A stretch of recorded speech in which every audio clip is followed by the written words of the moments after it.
It's another typical day of crime fighting for the Scarlet Speedster the Flash as he engages in another battle of wits against the Mirror Master, as the wily criminal targets an antique collection of mirrors he wants and puts the Flash under his hypnotic control so he can steal the mirrors for him. Greetings and welcome to another fast-paced installment of the DC Comics Silver and Bronze Age podcast. As always, I'm your congenial host Larry, and I will be your intrepid guide as we delve into DC Comics past, and together we'll thrill to the adventures of your favorite DC Comics superheroes. Today's episode will be a fun one, ladies and gentlemen, as we look at another Flash story. This time around, the villain of the piece will be none other than one of the Crimson Comet's most fantastic enemies, the Mirror Master. Now let's not waste any more time, folks. Let's get on with the show at hand. The Flash number 119 from March of 1961, titled The Mirror Master's Magic Bullet, was written by John Broome. The interior pencil art was done admirably by Carmen Infantino. The inking chores were performed excellently by Murphy Anderson, and the editor for the series at the time of publication was Julius Schwartz. Barry Allen learns of the Mirror Master's recent escape from prison and deduces his next likely target for theft will be the Duke of Ferran's priceless antique collection of mirrors, on display at the Museum of Antique Arts in Central City. As Barry Allen, he arrives at the museum as part of the police team guarding the exhibit, then is shown the collection by the Duke's pretty daughter, Bettina. Barry's girlfriend Iris West arrives at the museum to cover the mirror collection for her newspaper, but when she spots Barry with Bettina, she becomes jealous and storms off without saying a word to her boyfriend. Meanwhile, the Mirror Master sneaks into the museum from his hideout he set up directly next door to the exhibition hall, intent on stealing the Duke's priceless mirror collection. Barry spots the costumed criminal, then turns into the Flash so he can confront his wily foe. The Master of Mirrors escapes by diverting the Flash's attention by throwing mirrors out of the window so that his super swift enemy would have no choice but to chase after them. When the Flash returns with the mirrors intact, he finds not only his enemy has fled the scene, but also left a mysterious key behind. The Flash suspects the key belongs to the Mirror Master's latest hideout, so he vows to search Central City for the right door that fits the key. Back at the hidden hideout, Mirror Master has devised a mirror duplicator, with the Flash's image captured in the glass, and that if anything is done to the mirror's image, the same thing will also happen to the owner of the image in real life. After trying all the doors in Central City, the Flash finally makes it to Mirror Master's sanctuary. Working swiftly before being captured, Mirror Master fires a bullet at the Flash's image in the gimmicked mirror, in effect knocking out the crimson-clad hero, rendering him helpless. Using powerful vibrations from the special bullet to place the Flash under a hypnotic spell, Mirror Master orders the Flash to perform a small number of super feats before commanding his enemy to steal the antique mirror collection. What the costumed villain failed to realize was that nobody can be compelled under hypnosis to commit criminal acts that they would never normally do. Amid entering the Antiques exhibition hall, the hypnotic spell is broken. Then the Flash races back to the Mirror Master, launching a super swift attack to render the criminal incapable of any further mischief. With the Master of Mirrors safely behind bars once more, Barry visits Iris at Picture News to explain himself about his appearance at the mirror exhibition. When Iris asks why he suddenly disappeared, Barry said he was going to chase after the Mirror Master, but the Flash beat him to it. So that's another Silver Age Flash story drawn to a close. Up next, here's a thumbnail sketch of the villain of the story, the Mirror Master. Samuel Scudder was a convict working at a mirror factory in prison when he botched applying a silvering agent to a mirror, effectively ruining it, but he discovered the ruined mirror captured the image of the factory foreman. And with that initial discovery, Scudder launched into a thorough study of mirrors and their various properties, becoming an expert on them. Scudder created his colorful costumed alter ego, using his breakthroughs to create dangerous weapons to assist him in committing crimes in Central City, coming into conflict on many occasions with Central City's protector, the Flash. Among the numerous fantastic effects Scudder generated over the years included hypnotism, invisibility, holograms, physical transformation, communications, and entrance into other dimensions. Not only has he worked on many occasions as a solo villain, but also teamed with other Flash villains, becoming a mainstay within the ranks of the Flash's Rogues Gallery. Scudder was also a member of the Secret Society of Supervillains, as well as the Injustice Gang, who came into conflict with the Justice League of America. I must say, that's one bad guy who gets around, and gets into trouble very fast, so to speak. It could be said Mirror Master's latest scheme could have been extremely effective in bringing the Flash's crime-fighting career to a screeching halt, if he had really considered that curious little fact about nobody being compelled under hypnosis to commit criminal acts that they would never normally do.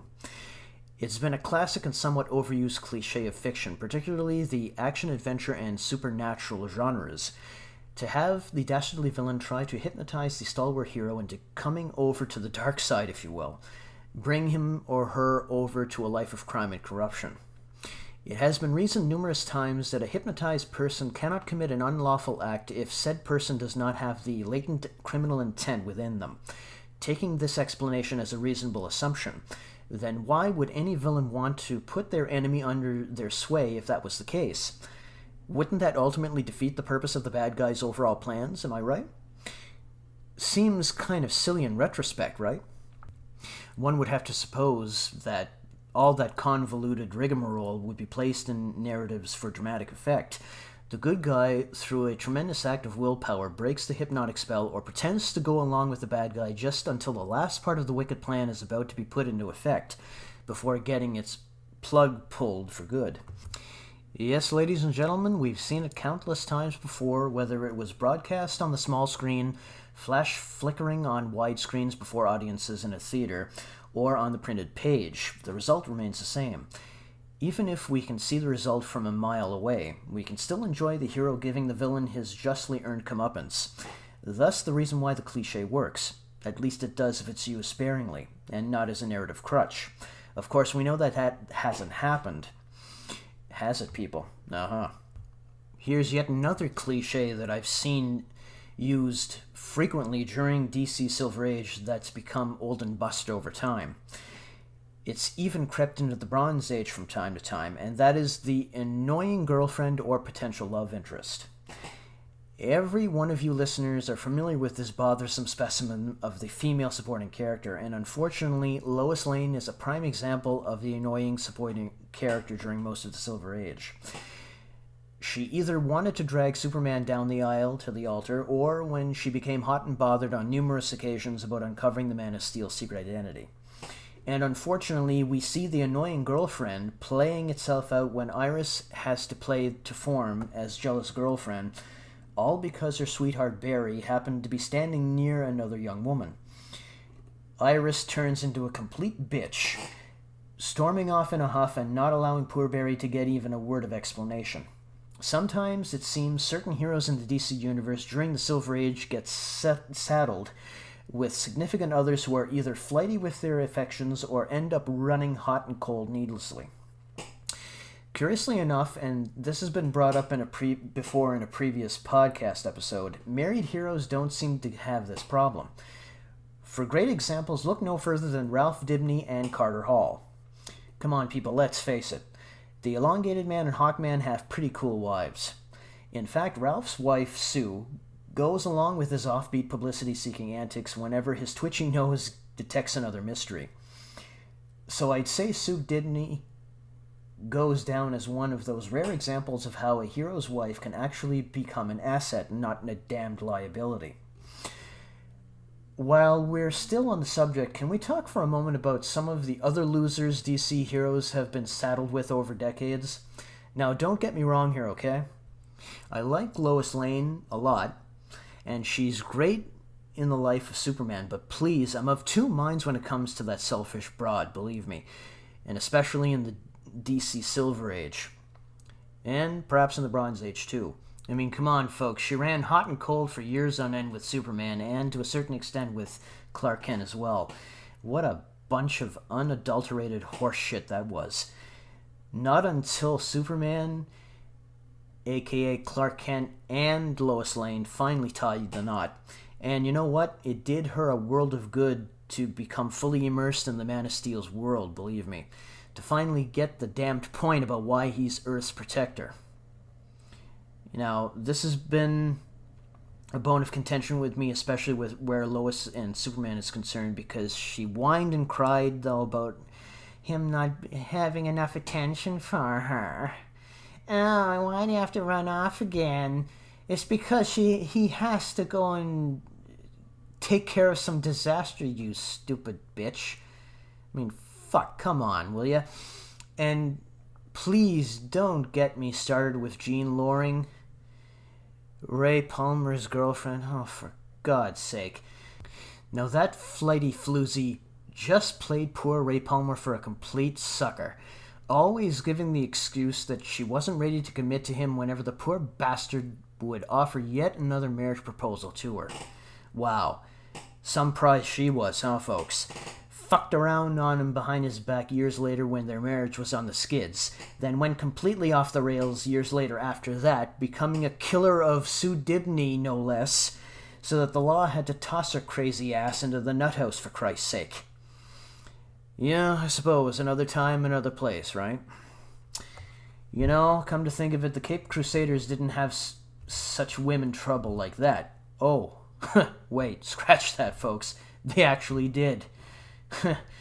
Funny how that slipped my mind for a moment. Does anybody remember those two marvelous gems, Batwoman and the first Batgirl, Betty Kane? Huh? Oh yeah, folks.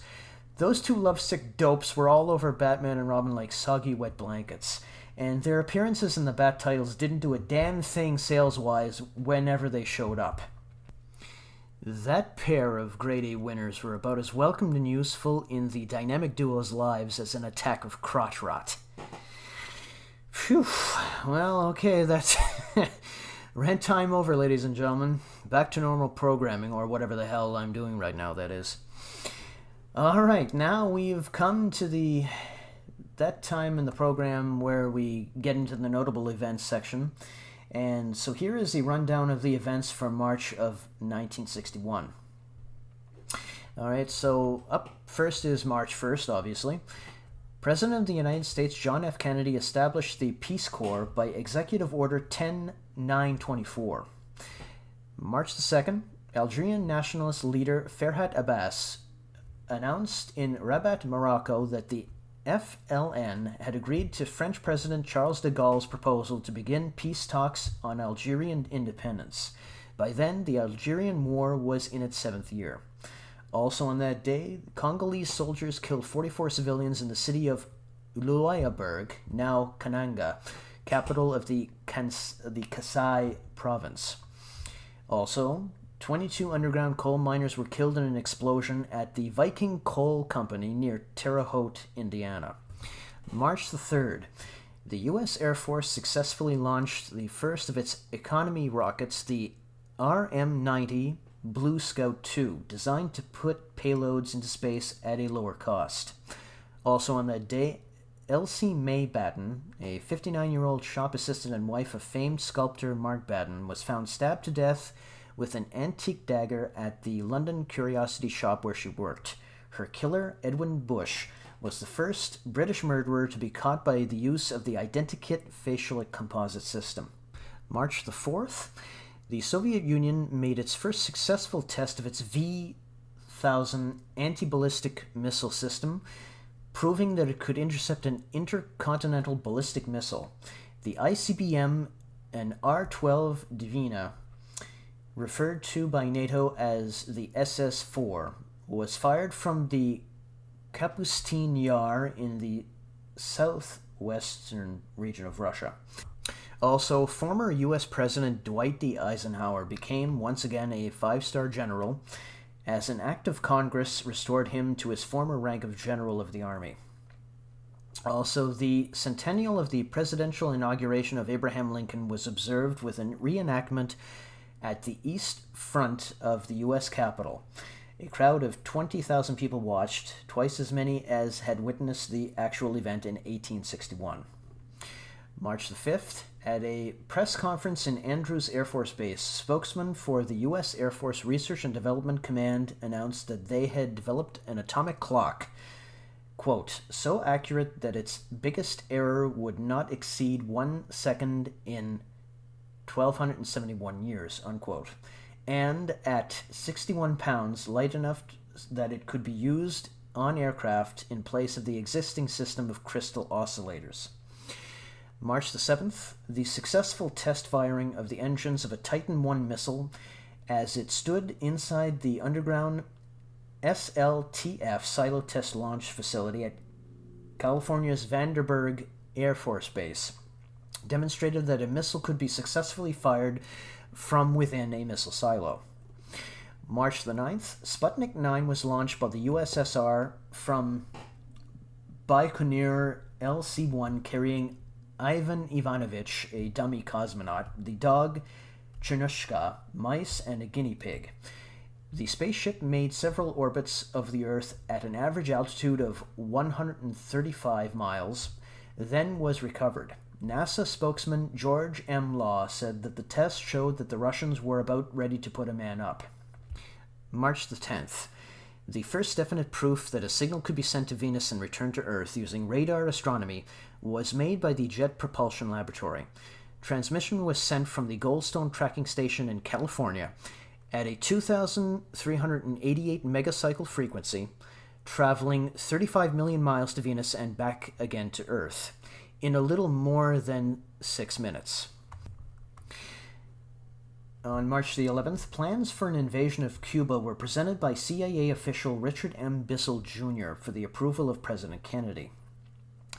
In a meeting attended by the President himself, Secretary of State Dean Rusk, Defense Secretary Robert McNamara, CIA Director Alan Jules, and General Lyman Limnitzer, Chairman of the Joint Chiefs of Staff, Bissell outlined the proposed Operation Trinidad, with an invasion force storming the beaches of Trinidad, Cuba, by sea and by air. March the 14th, the first phase of the creation of the New English Bible, begun in 1946 by the Joint Committee on the New Translation of the Bible, was completed with the publication of the Revised New Testament. Relying on a re-examination of the oldest texts and conveyance of original meanings into modern English, the New Testament was released to coincide with the 300th and 50th anniversary of the March 1611 publication of the King James Version of the Bible. On March the 17th, Albert DeSalvo was arrested in Cambridge, Massachusetts, while trying to break into a house. Confessing to be a sexual predator who had been nicknamed the Measuring Man, DeSalvo spent a year in jail. For 18 months following his release, 13 local women were sexually assaulted and murdered.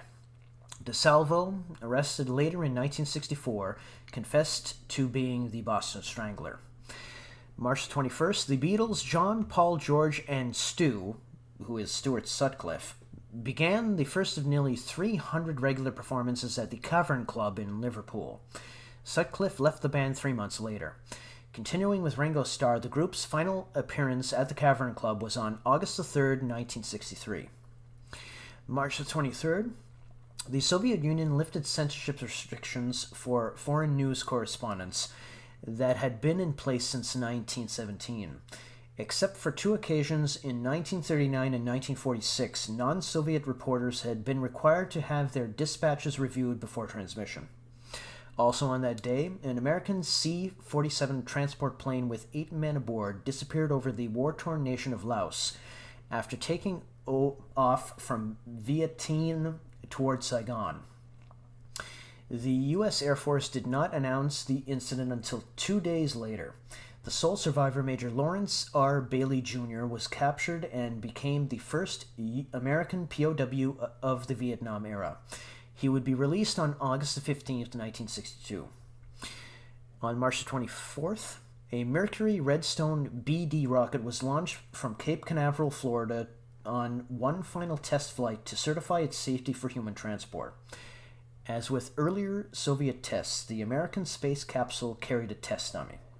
On March 27th, 9 African-American students from Mississippi's Tougaloo College made the first effort of passive resistance to end segregation in the state capital, Jackson, by walking into a whites-only main branch of the municipal public library.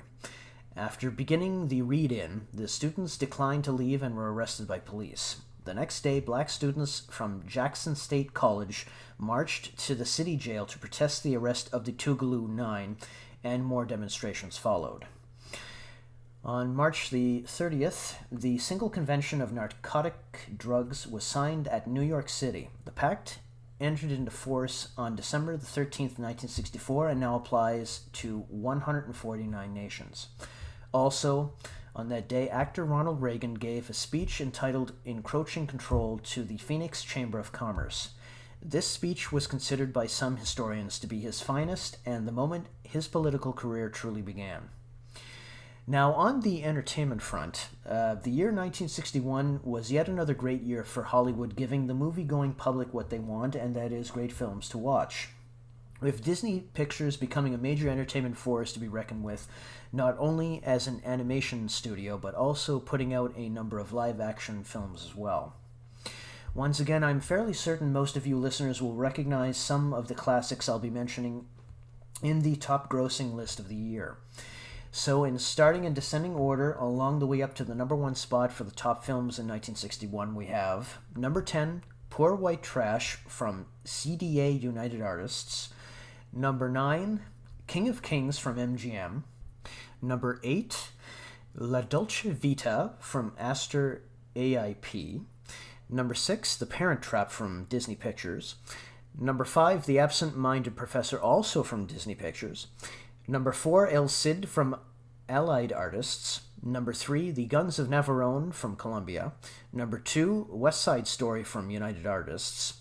And the number 1 box office smash hit for the year 1961 goes to the Disney animated feature film that became a box office success, pulling the animation and film studio out of a financial slump caused by the release of Sleeping Beauty 2 years prior, and was also responsible for introducing one of the most wicked villainesses motion picture fans have ever witnessed, live action or animated.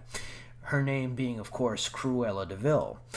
And the animated film I'm referring to is, of course, 101 Dalmatians. Well, ladies and gentlemen, that will be the end of another podcast episode for today. Before I say goodbye, I'd like to thank everybody who listened to this, and I invite you to stick around with me as I continue this podcast.